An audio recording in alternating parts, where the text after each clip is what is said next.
Okay. This morning in my breathwork session, I talked about self-care in a different way. Self-care relating to boundaries. Because most people, when you talk about self-care, they think, oh, I took a bubble bath, I got a massage, I got my nails done. All those beautiful pampering self-care things. But I wanted to talk about, and I love talking about boundaries, connecting self-care to boundaries. Boundaries with ourselves, first off, and boundaries with others in a way that's self-care. Because if we walk through life and we don't have boundaries,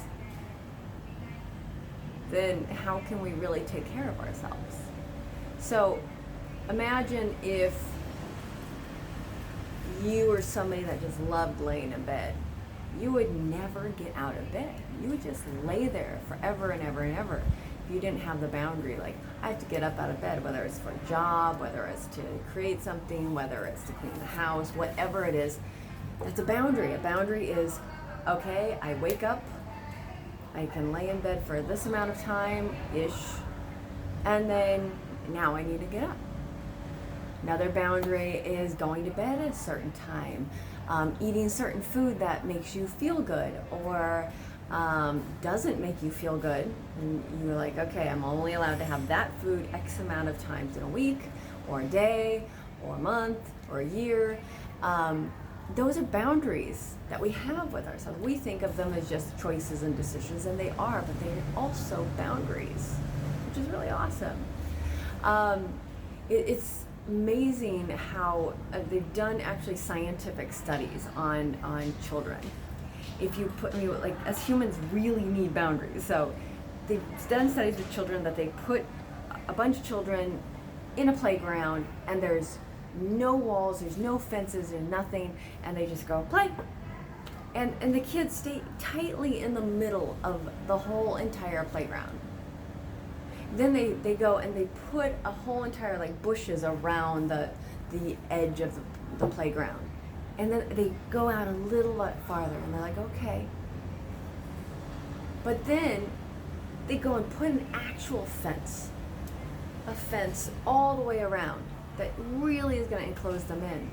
The kids will actually go and play from the center all the way to the edges, touching the fences, because us humans feel safe when we have boundaries. And it's like, it's such an amazing thing to go, wow, boundaries cause us to feel safe, so why don't we give ourselves boundaries and then give the people in our lives boundaries? So, like, boundaries like, you're not allowed to talk to me that way anymore. You're not, in this texting age, some people like get texting, and I can text, but it's not my favorite thing. And so I tell a lot of people, like, hey, if you want to text, if you want to talk, I'm happy to pick up the phone and talk to you. But don't think I'm going to keep texting you. I might voice message you because that's my voice. But just know that that's going to be my response back. And if it gets too long, I'm probably going to just pick up the phone and call you. I've actually got a few friends that I know that they're callers, so we have an agreement. We can just call each other. We don't even have to text first. Like, most of my friends, like, text me first, see if I'm there. It's like, I'm like, why? We didn't used to have to do that. But there's a boundary for some people, and so I honor that. And it's like, it's great to have these boundaries to say what we're willing and not willing, and what we're okay with, and share that in a way where people can get it and people can feel it, and people, don't feel attacked by it also, because it's really how we say it.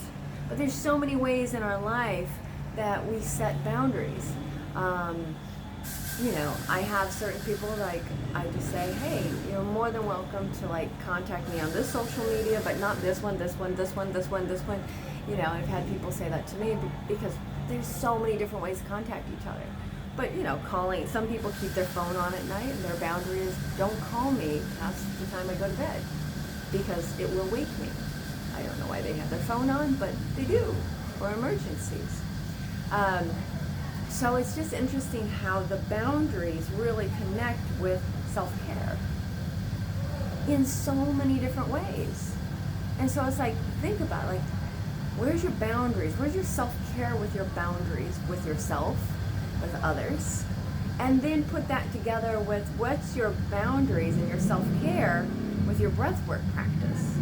If you're not a breath worker, that's fine, or if you're not a breather, that's fine while you're breathing. But it's fine.